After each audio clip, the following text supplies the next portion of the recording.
नमस्कार, मैं PM DNS Singh और आप देख रहे हैं कमाल है यार। इस वक्त की बहुत ही बड़ी खबर निकलकर सामने आ रही है नेपाल की अर्थव्यवस्था को लेकर। जी हाँ दोस्तों, नेपाल की अर्थव्यवस्था से यहाँ पे वर्ल्ड बैंक भी हैरान हो चुका है, क्योंकि इतने कम संसाधन देखते हुए और इतनी बड़ी महामारी देखते हुए नेपाल ने अपनी जो अर्थव्यवस्था है उसे कंटिन्यू बरकरार रखा है और इसके साथ साथ विकास की दरों में भी बढ़ोतरी की है।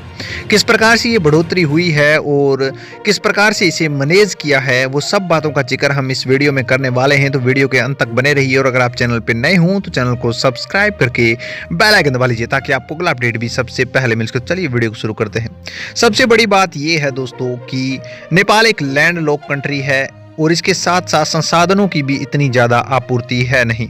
इसके बावजूद यहाँ पे जो नेपाल की संपूर्ण अर्थव्यवस्था है वो वनों पर, इसके अलावा कृषि पर, इसके अलावा यहाँ पे जो पर्यटन है उस पर निर्भर करती है। जहाँ वहाँ पे अगर बात की जाए कोविड-19 की पिछले 3 सालों में और अब ओमिक्रॉन की रफ्तार तेज़ी से बढ़ रही है, जिसके साथ साथ पर्यटन तो ना के बराबर ही खुल रहा है। यानी कि जो सबसे बड़ा हब है किसी चीज़ को सुधारने के लिए, यानी कि नेपाल की अर्थव्यवस्था को सुधारने के लिए, नेपाल के लोगों को रोजगार प्रोवाइड करने के लिए, वो अगर बंद हो जाए और उसके बावजूद भी अगर कोई देश एकदम स्टेबल बना रहे तो ये बहुत बड़ी बात हो जाती है। इसके पीछे के रीज़न बताए जाते हैं एक संतुलन की स्थिति में बनाए रखना नेपाल को।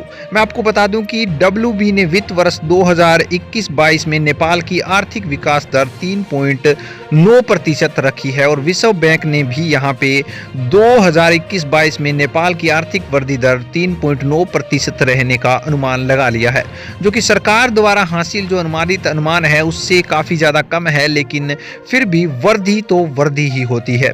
WB ने ग्लोबल इकोनॉमिक्स शीर्ष वाली अपनी रिपोर्ट के अनुमान लगाया है कि महामारी के ओमिक्रॉन संस्करण से तेजी से फैलने के कारण आर्थिक गतिविधियों में संभावित व्यवधान का हवाला हुआ है और चालू वित्त वर्ष में आर्थिक जो विकास है उसमें गिरावट जरूर आई है, लेकिन उसके बावजूद भी यहाँ पे विकास की दरें कंटिन्यू चल रही हैं। हालांकि बहुपक्षीय ऋण लेने वाली एजेंसियों ने अनुमान लगाया है कि नेपाल की जो अब की बार की यहाँ पे ग्रोथ है वो पहले वाले सालों की तुलना में 4.7% की दर से कमी हासिल हुई है।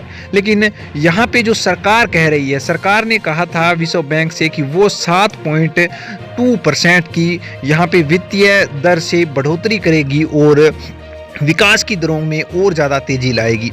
उन्होंने तब कहा था ये बात जब कोविड-19 का डेल्टा वेरिएंट आया था और जब वो पीक पर जाने के बाद एक बार से आराम मिल चुका था, तो यहाँ पे विकास की दरों में दोबारा से तेज़ी लाने की सोच रहा था नेपाल। और उसी वजह से यहाँ पे नेपाल की सरकार ने ये घोषणा की थी कि अब अगली साल हमारी जो विकास की दरें हैं वो यहाँ तक बढ़ सकती हैं, यानी कि 7.12 तक लगभग बढ़ सकती हैं, जो कि एक बहुत बढ़िया विकास की दरें हो सकती थी। लेकिन बीच में ओमिक्रॉन आने की वजह से ये जो दरें हैं वो अब थोड़ी सी झुलझुलाती हुई यहाँ पे दिखाई दे रही है। वहीं पे WB ने महामारी के खिलाफ टीके के प्रशासन में उल्लेखनीय प्रयास करने और सेवा अनुमुख व्यवधानों को संभावित वृद्धि के बावजूद यहाँ पे विकास की दरों में थोड़ी कमी महसूस की है। और नेपाल के अलावा कई ऐसे अंतर्राष्ट्रीय देश हैं जिनसे हम जो उम्मीद कर रहे थे उनसे भी कमी ज़्यादा हो चुकी है। मैं आपको बता दूं कि नेपाल इन सब में सबसे आगे है। पाकिस्तान और श्रीलंका में आर्थिक दृष्टि से बहुत ज़्यादा विकास दरों में यहाँ पे कमी का अनुमान लगाया गया है। WB ने ये भी कहा था कि ये जो कमी है वो ना केवल नेपाल को सहन करनी पड़ रही है बल्कि पूरे विश्व को सहन करनी पड़ रही है। लेकिन इसके बावजूद भी नेपाल एक लैंडलॉक कंट्री का हवाला देते हुए वर्ल्ड बैंक ने ये भी कहा है कि उन्होंने एक स्टेबल यहाँ पे जो विकास की दर है उसे बनाए रखा है, जो कि एक नंबर की यहाँ पे उपलब्धि कह सकते हैं नेपाल के लिए। दूसरी ओर अगर देखा जाए दोस्तों अब की बार की GDP ग्रोथ रेट की तो वो भी काफ़ी ज़्यादा डाउन है, लेकिन इतनी ज़्यादा डाउन नहीं है कि दक्षिण एशिया के अन्य देशों की यहाँ पे डाउन हुई है। अगर बात करें ग्रोस डोमेस्टिक प्रोडक्ट यानी कि GDP की तो वो लगभग 3365.72 करोड़ USD, जो कि वर्ल्ड बैंक ने रिपोर्ट यहाँ पे दी है। इसी के साथ साथ GDP पर कैपिटा की अगर बात करें तो 1155.14 USD वो की वर्ल्ड बैंक ने यहाँ पे रिपोर्ट की है, जो कि एक अच्छी तो नहीं कह सकते लेकिन इस महामारी के दौर में अच्छा कह सकते हैं। दोस्तों, नेपाल की इस यहाँ पे कंटिन्यूटी को देखते हुए काफ़ी ज़्यादा यहाँ पे वर्ल्ड बैंक भी खुश हुआ है।